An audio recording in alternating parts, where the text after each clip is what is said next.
నుండి తాజాగా ఓ ప్రోమో విడుదలయ్యింది. ఆ ప్రోమోను గాని మనం ఒక్కసారి చూసినట్లయితే హోస్ట్ 'నాగార్జున' గారు సీరియస్‌గా ఉన్నట్టు కనిపిస్తూ ఉంది. మొదటిగా విష్ణుప్రియ దగ్గరికి వెళ్ళి, "ముందు మీ ఇంట్లో నీకు సంస్కారం అనేది నేర్పించలేదా? పెద్దవాళ్ళతో ఎలా మాట్లాడాలో, వాళ్ళని ఎలా సంస్కరించాలో ఏమీ తెలీదా?" అంటూ ప్రోమోలో గట్టిగా ఇచ్చుకున్నట్టు కనిపిస్తూ ఉంది. "నువ్వు అసలు ఆడదానివేనా? ఒక ఆడపిల్లను ఎలా చూడాలో నీకు తెలియదా? అలానే టాస్క్ ఇచ్చారు. అది మీకు ఫిజికల్ టాస్క్ అయినా అవ్వచ్చు. కానీ ఒక నీలాంటి ఆడపిల్లను పట్టుకొని కాలుతో అలా తన్నడం, చేత్తో అలా ఈడ్చేయడం, అది కరివేపాకు అని అనడం ఇది ఎంతవరకు కరెక్ట్? అలానే తను రాక్షసియా? నువ్వెలా ఉన్నావు?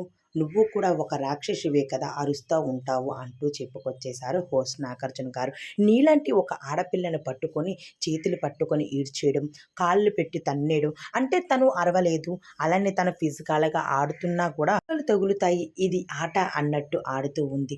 మీరు అలా కాదు సాటి ఆడపిల్ల అని కూడా కొంచెం కూడా జాలి, దయ అనేది ఏమీ లేకుండా కాళ్ళతో తన్నడం ఎంతవరకు కరెక్ట్ అంటూ హోస్ట్ 'నాగార్జున' గారైతే ఫైర్ అవుతూ వచ్చారు.